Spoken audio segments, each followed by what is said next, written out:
Hello, lovely people. I'm Shaq, and welcome.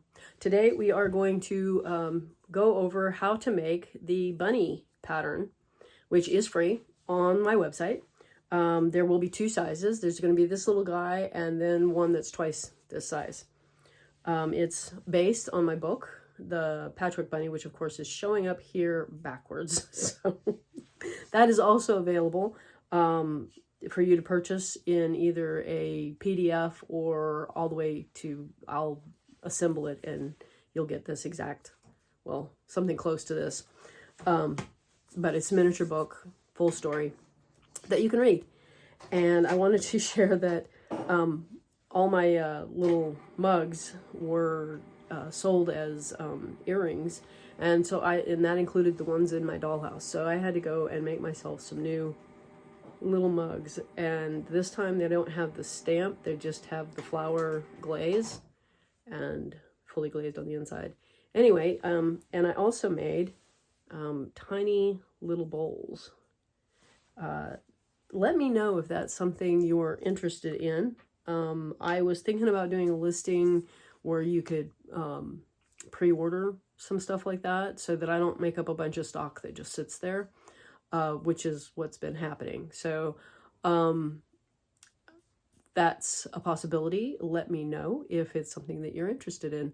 And let's turn around the camera and get started. Here are what the pattern pages look like. This is the small bunny that I just showed you, this little guy. And why don't we get a picture of this book right side up? There you go. That's what it looks like. And this is the larger one, which is what we'll be making today. It's exactly the same method for both. Obviously, making a smaller rabbit or toy of any kind is a little more fiddly, also a little more difficult to demonstrate. So I'm choosing to make the larger one, and you can choose to make whichever one you prefer.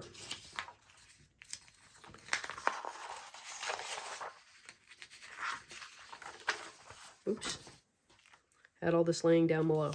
So we have cut out two of each, and I have cut out a different piece of fabric for each piece. I have some shoe buttons, traditional plastic shoe buttons for the eyes, and then I have a teeny tiny little heart button for the nose. And I'm going to put a heart on the inside of this one. This one's made out of red ware, high fired, so it's really durable. It's what I put on the inside of most of my dolls. But I was just thinking that if you wanted to put a heart on the inside of your doll, that while you might not have, access to a pottery, wow, get distracted by that one, a pottery heart, this is sold, this type of little plastic heart is sold as package confetti.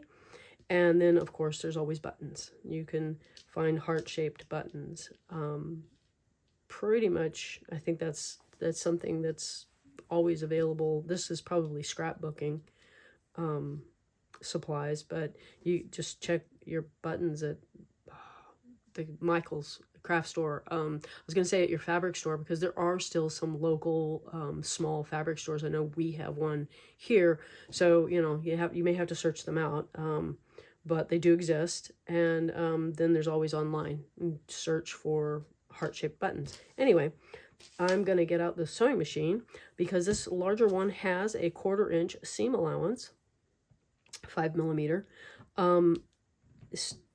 That'll make it actually really easy for you to sew up on the machine. The first pieces that we're going to want to assemble are the ears. So with right sides together, you just make sure that they, make sure when you're cutting it out that you are getting, you're flipping your pattern piece over so that you're getting two going one direction and two leaning the other direction, because they are not exactly symmetrical. But you'll want to put them right sides together, make sure they match up, and then you're just going to stitch around the outside edge and We'll come back. Once you have your ears stitched up, you'll need to trim off the tip there of the ear seam allowance. Just be sure, you know, leave yourself a tiny amount there so you don't push through and tear out the seam. And then we're going to turn it, and I like to use a straw. I have a set of brass tubes that I use whenever possible, because sometimes you need something smaller than a straw, and the tubes go down a lot smaller. So that especially helps with the smaller rabbit, because you can't get a straw into the parts like the ears and the arms very easily. So having a brass tube. There's also tube turners, which go in and grab the inside and then pull it. I've not had a lot of luck with those, but maybe it's just, you know, I haven't tried to use them in a while, so maybe they've changed. And if that's what you've got, give it a go. Get it all turned, and then you're probably going to want to press it to get it to lay nicely. After I had the rabbit together on the ears, so you can clip all those curves too. It makes them turn nicer. I thought maybe I could get away with it, not doing that. On the tiny one, the seam allowance is so small that you don't trim. I mean, you trim the tip here, but that's it. You don't clip any of the other curves. And I gotta admit that I'm, you know, trying to get away with not doing all that clipping. Maybe a mistake, because I can see here I've got angles, and it's all because I didn't clip. So clipping's recommended. Even if do as I say, not as I do. It's one of those things. Anyway, what I was going to say is that once I had the rabbit together, I pressed this ear so that it was folded, so that from the front you could see both sides of his ear. And then I pressed this one in a downward fold, again, for the same reason. But you can do whatever you want there. You can leave them both pressed up. But I would press them at this point after turning, just to get that edge fully out and smooth, because it'll be harder to do once you've stitched it into the doll. And while it's still apart, you can stick a, this is a chopstick, but you can use a dowel or whatever in here and press out on your seam to make sure that, you know, you're getting it fully turned. Then after you have turned both your ears, you'll want to do the arms. So same thing, you're just putting right sides together, which is really obvious when the fabric is printed, not woven. When it's woven, I guess it doesn't matter because it goes all the way through. But everything I'm working with today is a printed fabric, so you have a definite wrong side, and so you want to put those printed sides, the right sides, together, and then stitch around. There's a little thumb here. Yeah, how much detail you get in on that thumb is up to you. Also, my 1/4 inch, if you're a quilter, is more like a scant 1/4 inch rather than the full 1/4 inch. But I don't think it really matters on these stuffed animals. They just come out a tiny bit smaller if you do the full 1/4 inch. Anyway, go and stitch around your arms and press your ears. Once you've stitched up around your arm, you are going to need to clip the curves, as well as making sure you get down into that thumb corner if you manage to get a good angle there. I gotta say that I've been a little weird about thumbs in the past, and what I'm hesitating about here is that just trying to decide. I want to trim off the seam allowance in this area, just down to half, make it like 1/8 of an inch, half of what it is. I was struggling with do that first or clip down to this, you know, clip the curves first. Anyway, I've been a little weird about thumbs because I guess I thought I had feelings that, you know, you needed to have good, obvious thumbs. Some of the rag dolls I made for the kids years ago did have some of the biggest thumbs because I had a thing for making sure they had a thumb. But they don't need it. Let's, you know, you've got permission to just stitch around and make it a circular paw that doesn't have a thumb. But I have trimmed it down now to 1/8 of an inch, and I've clipped in, especially at this angle here. And now I will turn it using the same method as before, if I can get in there. Guess it's not a question of if, it's when I get in there, right? Straw goes inside, stick to turn.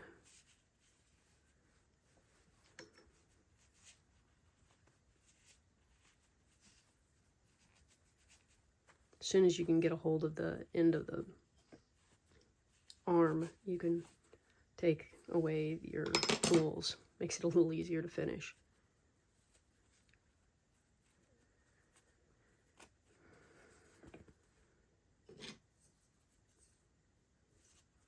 And you can press it or just kind of push out towards the outer, you know, make sure your seam allowance is all pushed to the edge of the seam, I guess, is way the right description here is not happening. Anyway, we've got an arm now. So there's a little mark on the pattern piece. This mark right here. And that's an indication that when you go to put it into the body, you are going to kind of fold it over like this to make it narrower. It'll make it a more floppy arm. But before we get there, we're going to put together the legs. So this is the bottom of the leg that has the curves. And you take the upper part of the leg, and you just line up, and we're going to stitch those two together along that upper edge. On the piece, you will see a top stitch line, as well as this. We're doing this first line here. The top stitching doesn't happen until after everything's stuffed, so it's down the line. Once you've stitched across here, you're going to open it up and open out that seam, fold it in half the other way. Then we're going to stitch down the back of the leg. Okay, so we've got this stitched, so we're going to kind of refold it with the seam centered and kind of try to open that out. And at any time, you know, like you can iron to open it out, press, but your curved edges down here should match up now so that you have the toe or the bottom of the paw like that. And you're going to go and stitch across there. Okay, now that you've stitched across the toe, you're going to trim that seam allowance down to the 1/8 of an inch. I don't think it's necessary. The curve is not that great to clip it. It seems to turn okay without clipping. But if your fabric is really stiff, you might want to go ahead and trim those. So now we're going to use our straw and turn. It was slipping out of my hand. There we go. Make sure you get the seam all opened out. And there we have a leg. It is kind of nice if you can get that seam allowance to stay open in there, because it will make it set better, even with the, you know, with the stuffing in it and everything. And that is the next step. We are going to stuff the arms and the legs, I think no more than halfway. So like about up to here and up to about the seam on the legs. So I'm gonna go do that. So I've got these stuffed. What you're gonna do is try and make sure that they match. So you're gonna hold them up to each other and just kind of make sure they're about the same fullness. Also hemostats, great tool for stuffing these. Now that top stitching line that you saw on the pattern piece, you're going to go along here with a little stitch across to create a knee joint. And you can either try and make sure all your stuffing stays below that line, below that seam, or you can just stitch through your stuffing. So I'm going to do it. There's just going to be a tiny little bit of stuffing caught in there, but it should go through the machine just fine. If not, you do it by hand. Just trying to make sure that they are both, you know, they're similar, that they look like brothers. So there's our knee joint. And on the little bunny, I did not put any stuffing in the top part, but I kind of felt like on the bigger bunny, you could use just a tiny amount. So there's not a whole lot of stuffing in there in comparison to down here, but just a little bit. And I am going to turn in the seam allowance on the leg and whip or gather stitch it, but we're going to just set the legs aside because we aren't to that point yet. So set your legs aside after you've done that. On your arms, you can do the same thing as you did on the legs. I didn't put it on the pattern piece because it's totally optional, but just stitch a line across for like the elbow. And I think I'm going to go ahead and do that so that we get a little bit of bend here. I think I did it as a gathering stitch on the little guy, yeah. So here I did it as a running, gathering, kind of gathered it up just a little bit for the elbows on there. But it's optional. You can decide whether or not you want elbows. Okay, now that those have elbows on there, set those aside too. Pick up your body, head section, and your ears, and make sure that I've got them going and so that they're mirror image of each other, I guess. And then you're going to place them at the top of the head. I don't have a specific spot because, you know, you have the option of putting them close together in the center. You can kind of pinch it there and get an idea of what that's going to look like when you flip them up. And so you can go that route, or you can space them out. You can switch them around and have the curves the other direction. So I'm going to try and do further out, I think. But try and get them the same distance. I was going to put a pin in, but I don't have any pins over here. Once you have those ears pinned in place and you're happy with where they're going to be sure to take the other side of your bunny rabbit. And then I think what we're going to do here is we're going to just stitch across right up there. Normally I go all the way around the head, but if you've gone and placed the ears like I have just now, it can complicate stitching it up, and I think it's just easier if we just anchor the top of the head, do the 1/4 inch seam allowance, get those ears in there before we start stitching around the rest of the head. Okay, now that I've got the ears anchored in, I'm going to open this back up and I'm going to fold the ears into the neck area. And that's part of the reason why you wanted this already stitched in place, is sometimes folding can mess up where it's going to end up here. And yeah, it just kind of goes wrong. And then I'm going to pin it in place. And I think I'm going to pin it from the outside through all the layers so that we don't end up with a pin stuck on the inside that we can't get out, which has kind of happened to me. Ask me how I know, right? All right, so double checking that the ears are out of the seam allowance area, which is really close on this one. I think I better rearrange that. I guess it's not too close, but there.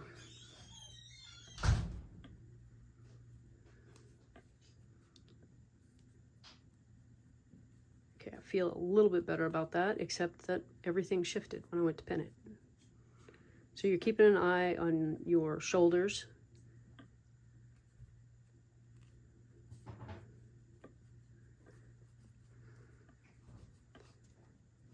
You may have to kind of flatten it out as you go to make sure that you don't catch, all the while being aware of where your ears are on the inside. So we're going to stitch around the neck and then out this way. We are not going to go down the side. We're going to just go out right there and do that on both sides.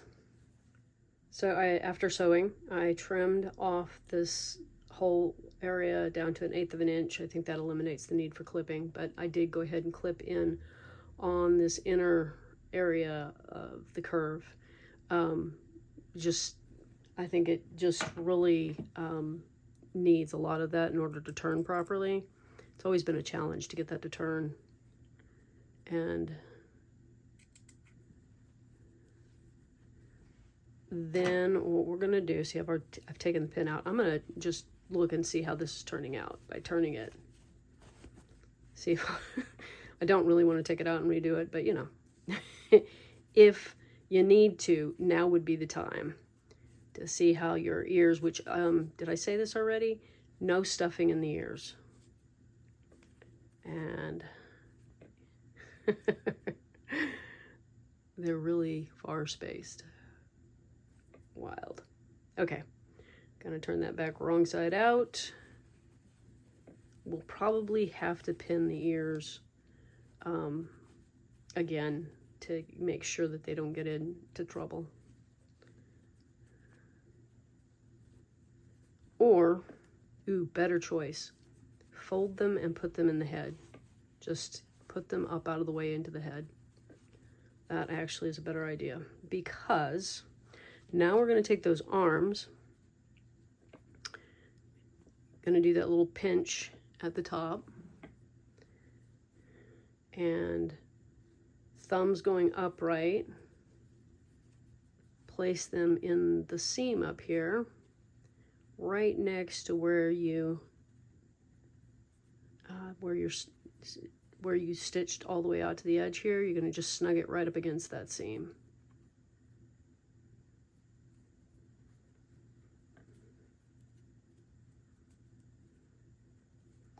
Sandwich it in there. If you need to, pin it. Not always an easy task. And then we will stitch just from the shoulder down here to the bottom, anchoring those arms in place, and then repeat on the other side. You will need to fold the arms back and have them in a more folded position like this. And it might get a little challenging, but just use pins to try and hold everything in place while you're stitching, you know. Otherwise it'll crawl off on you. So do one side, then the other. So I've done the second one, and you can see how the arms are kind of just all folded funny in there. So you're going to want to cut off the corner so that the shoulder seam can turn properly. And you might end up snipping out part of the arm that's sticking out there. That's okay. In fact, it might make it turn more. More is not the right word. You start with the wrong word, you end up with the wrong phrase. Better. Let's just go with better. And then we are going to turn the whole thing right side out now. So hopefully my thumbs are upright and I didn't do that backwards. See, thumb upright, yay! Yes, I've put thumbs on upside down. Now that I can get my finger in here, you know, just pushing out the arms to the full extent of the shoulders. That looks right. And then I think I'm going to get the stick for this part to go along the seam here and kind of finger press that out. And on any of this, if anything ends up kind of off, or one ear is closer to the outside edge than the other, anything ends up a little bit off, that's okay. It just adds to the character of your bunny. Okay, now we're going to stuff the body. And you can stitch. This is something I've never been any good at, but I am going to tell you, you can do it. You know how to do it. You're good at it. So we've done that little fold in our top of our leg, and the seam is here, and we want that to go towards the back. So whichever side of your bunny is the back, you want the seam towards the back. So that would be this way. I'm putting the brown polka dot in the back. And I like to put it all the way up here on the edge, but you can leave him some hips if you want. You can not put that fold in if there's enough room, which I think there is. We can not put the fold in if we want, but you can stitch it just to the back side, and then when you fold it up, it goes to the inside of the bunny after it's stuffed. So that's one method of putting the legs on. The other method is the one I'm going to do, which is to stuff and then turn the edge in and stitch. I'm going to top stitch across here once I've got the stuffing in there and I get everything all lined up. I went and did the same thing with the legs that I'd done with the bottom here, so they're closed in now. But if you did the stitch it to the back side and you've tucked it in, then you do the top stitch with the to close it off. So the legs will be on the inside, and you will, like the seam allowance of the legs will be on the inside, tucked up with the back, and you'll tuck the front in and then do this top stitch to hold it together and finish it off. Because I've chosen to go this route, again, it makes the legs more mobile to put the little tuck in and stitch them, but I'm going to whip stitch them on here, and like that. So I'm going to go whip stitch that together. Now that your legs are attached, and I gotta say this, this may look a little lumpy back here, the way that I've done the whip stitch to hold them together, but things I have learned about making rag dolls for children, if that's what you're doing and not making it for yourself, is that a whip stitch will hold up better than a machine stitched in arm. So I back stitched over the arms and the ears to make them as secure as you can make them with a machine stitch, but this whip stitching it together will actually hold up better to play than the machine stitched. And I would put, back when the kids were little, I would attach the arms the same way I attach the legs, like after the fact. So you've got this all sewn, and then attach each of these appendages on with a whip stitch, and it would hold up better. The other thing I learned about making them for kids is the neck would be the first place to go. It'd get all floppy, and the kids didn't like that it didn't set up right anymore. But if you took, as you were stuffing it, if you took a big bunch of stuffing like this, and you made sure that half of it was up in the head and half of it was down in the body, it helped the stuffing stay in this area and keep the head from becoming so floppy. Sometimes I even went so far as to take some stuffing and roll it into a neck size piece.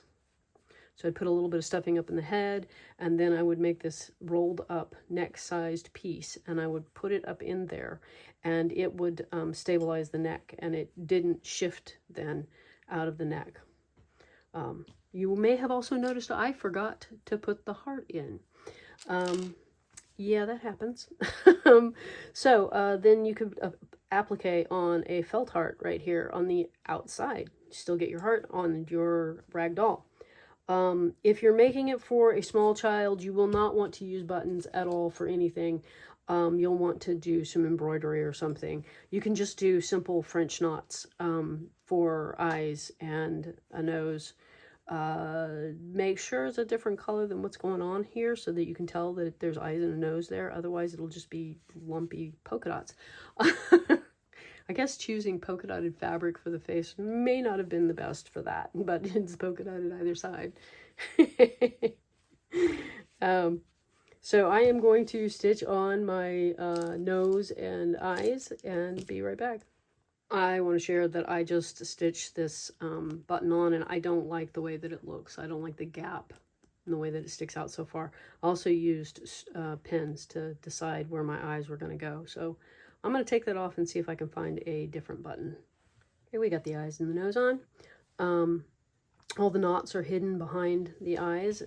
If you want to put hair on your doll, one of the things you can do that you would have done with the shoe button eyes with a doll that has hair is that you sew through here and you knot it back here, which pulls the eye in, and that makes it look better. The Raggedy Ann dolls had shoe button eyes that they were pulled into the back, and then the hair covered the knotting that was in the back, so that you would have little dents in the back of her head opposite her eyes.